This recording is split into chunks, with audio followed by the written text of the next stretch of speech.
अमितेश भी ग्राउंड से हमारे साथ बने हुए हैं, एक बार फिर से उनको कनेक्ट करेंगे। फिलहाल ये तस्वीरें जो आज के दिन के लिए बहुत खास है, बिहार के लिहाज से, नीतीश कुमार के लिहाज से, उनके सियासी सफर को देखें तो भी।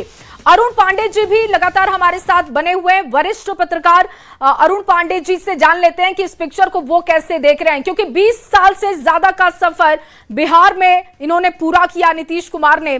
आप कैसे इस पिक्चर को देख रहे हैं, क्योंकि अब नेतृत्व बिहार में किसी और का होगा। कहा जा रहा है कि जो सेट किया है नीतीश कुमार ने विकास को लेकर बिहार के, वो बहुत बड़ी चुनौती होगी जो भी अब बिहार की सत्ता पर होगा उसके लिए। देखिए, अब तो नीतीश कुमार अभी शाम तक पटना लौट रहे हैं और अब आज जो उन्होंने राज्यसभा में शपथ ले ली, पहली बार मेंबर बन गए, तो अब नीतीश कुमार सांसद हो गए, मुख्यमंत्री हैं अभी। तो अब एक तो ये होगा कि बिहार में जो सत्ता परिवर्तन होगा उसकी बजाबता इसको नींव पर गई। अब वो आएंगे राज्यपाल से मिलकर, अभी तो 13 तारीख को कैबिनेट की लास्ट बैठक होनी है, इसलिए भी कि 20 फरवरी के बाद बिहार कैबिनेट की बैठक नहीं हुई। ये थोड़ा बहुत जो नीतीश कुमार का, जो मैंने आपसे प्रारंभ में कहा था कि काल परिस्थिति ने यह बाध्य किया नीतीश कुमार को इस तरह का डिसीजन लेने का। अब भला बताइए, 18वीं विधानसभा चुनाव के बाद इतनी शानदार जीत मिली, एनडीए को बढ़त मिली, 243 सीट वाली विधानसभा में 202 सीट मिली। आखिर वो क्या कारण थे कि 20 फरवरी के बाद बिहार कैबिनेट की बैठक नहीं हुई?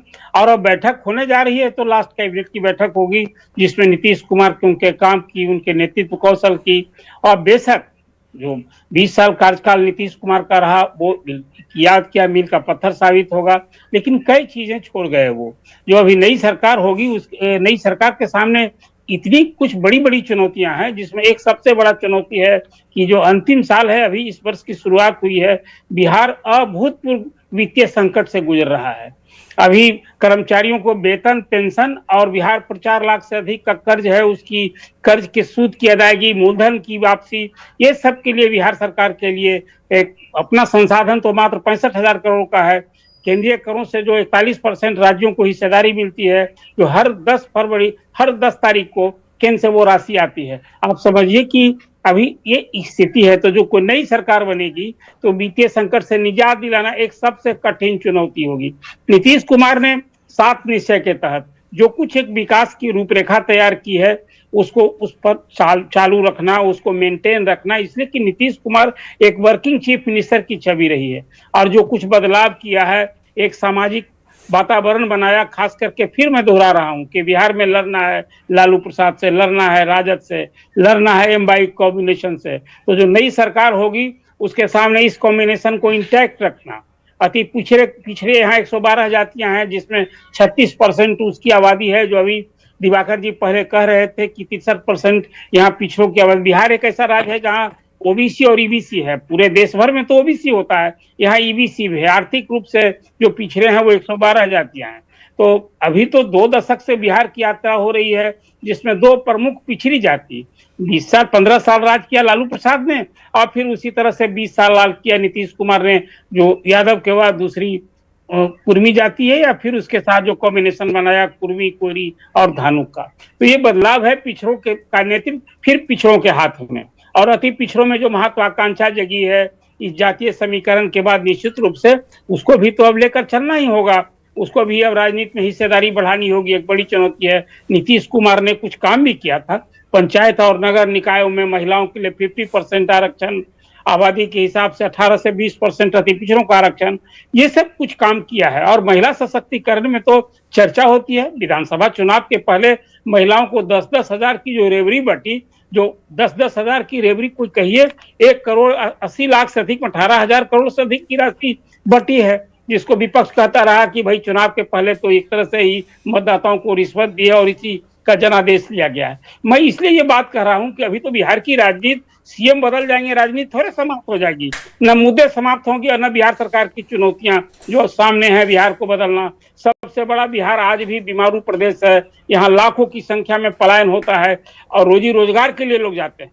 कहा तो गया है अभी कि आने वाले 5 साल में हम 1 करोड़ नौकरी रोजगार। ठीक है अरुण जी, आप हमारे साथ बने रहिए, क्योंकि दिल्ली की सियासी हलचल इस वक्त बहुत महत्वपूर्ण है। ग्राउंड से एक बार फिर से जुड़ चुके हैं अमितेश, क्योंकि शपथ ग्रहण कर चुके हैं नीतीश कुमार, अब वहां पर सियासी हलचल क्या रहने वाली है शाम तक, क्योंकि कहा जा रहा है कि 4:30 बजे तक निकलने वाले हैं पटना के लिए नीतीश कुमार। उस बीच में क्या गतिविधियां रहेंगी? देखिए, यहाँ पर जेडीयू के तमाम नेता और कार्यकर्ता अभी भी नीतीश कुमार के आवास पर मौजूद हैं, जो कि 6 कामराज लेन स्थित जो उनका आवास है वहाँ पर बाहर मौजूद हैं अभी भी तमाम नेता और कार्यकर्ता जेडीयू के। आप देख सकते हैं जो देश के अलग अलग राज्यों से इसमें आए हुए कार्यकर्ता हैं, बिहार से भी आए हुए कार्यकर्ता हैं जेडीयू के, और बाकी दिल्ली प्रदेश के भी कार्यकर्ता हैं। तमाम लोग यहाँ पर नीतीश कुमार का इंतजार कर रहे हैं, क्योंकि नीतीश कुमार ने शपथ ग्रहण कर लिया है और इसके बाद नीतीश कुमार अपने आवास कामराज लेन पहुँचेंगे, जहाँ पर तमाम कार्यकर्ता उनका स्वागत करेंगे, उनसे मुलाकात करेंगे। और राज्यसभा का शपथ ग्रहण करने से पहले भी उनसे मुलाकात हुई है, बहुत नेता मिले हैं, कार्यकर्ता मिले हैं। और यहाँ पर सीएम आवास के अंदर का आपको नज़ारा दिखाऊंगा। सीएम आवास के अंदर अभी बिल्कुल सन्नाटा है यहाँ पर, चूँकि गाड़ियों का पूरा काफिला जा चुका है, सिक्योरिटी पर्सनल जितने भी वो जा चुके हैं, लेकिन कुछ चुनिंदा लोग हैं जो कि बिहार भवन के मैनेजर यहाँ पर हैं, जो कि सीएम आवास में सब लोग रहते हैं, वो मौजूद हैं। बाकी सिक्योरिटी पर्सनल हैं और सभी लोग यहाँ पर मुख्यमंत्री आवास के अंदर हैं, जो कि व्यवस्था को देख रहे हैं। लेकिन मुख्य रूप से नीतीश कुमार जब एक बार फिर से यहाँ पर आएंगे तो तमाम कार्यकर्ता, तमाम नेता यहाँ पर पहुँचेंगे और यहाँ पर नीतीश कुमार से मुलाकात करेंगे, उनको बधाई देंगे। हाँ, बधाई तो दे रहे हैं, खुशी भी है, दूसरी तरफ गम जरूर है। निश्चित रूप से गम के माहौल में भी तमाम नेता बधाई दे रहे हैं। एक अजीब सा माहौल है जिसमें खुशी भी है और मायूसी भी है, दोनों एक साथ है। सदस्य निर्वाचित हुआ हूं और ये देखिए तस्वीर हम आपको दिखा रहे हैं, राज्यसभा की ये तस्वीर। सीएम नीतीश कुमार को आप अंदर जाते हुए देख रहे हैं। ये संभवतः उस वक्त की पिक्चर है जब वो शपथ ग्रहण करने के लिए जा रहे थे। उससे पहले आवास से जब वो निकले थे, वो तस्वीर भी हमने आपको दिखाई थी। और अब ये आप वो तस्वीर देख रहे हैं जब वो राज्यसभा के लिए पहुंच रहे थे।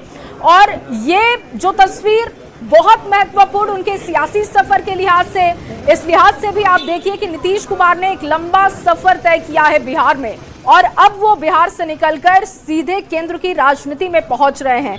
कहा जा रहा है कि ये पूर्ण रूप से उनका फैसला है, लेकिन अभी भी लोगों की भावनाएं ऐसी हैं कि अगर वो ये फैसला नहीं लेते तो ज्यादा बेहतर होता। लेकिन शपथ ग्रहण कर चुके हैं नीतीश कुमार। ये पिक्चर आपको उसी वक्त की दिखा रहे हैं जब नीतीश कुमार ने शपथ ग्रहण किया। और शपथ ग्रहण करते हुए नीतीश कुमार जो राज्यसभा का सदस्य निर्वाचित हुआ हूं, सत्य निष्ठा से प्रतिज्ञा करता हूं कि मैं विधि द्वारा स्थापित भारत के संविधान के प्रति सच्ची श्रद्धा और निष्ठा रखूंगा। मैं भारत की प्रभुता और अखंडता अक्षुण्ण रखूंगा तथा जिस पद को मैं ग्रहण करने वाला हूं उसके कर्तव्यों का श्रद्धापूर्वक निर्वहन करता हूं। आपका नमन सर, प्रणाम करता हूं। तो राज्यसभा सांसद बन चुके हैं नीतीश कुमार। शपथ ग्रहण करने के दौरान की ये तस्वीरें हम आपको दिखा रहे हैं जब उन्होंने शपथ ग्रहण की, और इसके साथ साथ नया सियासी सफर उनका शुरू हो चुका है। लेकिन अब हलचल बिहार को लेकर, सरकार गठन को लेकर, अब कयासों का बाजार गर्म हो चुका है, क्योंकि 10 नाम चल रहे हैं बीजेपी की तरफ से। और इस रेस में जो पहला नाम है वो सम्राट चौधरी का है।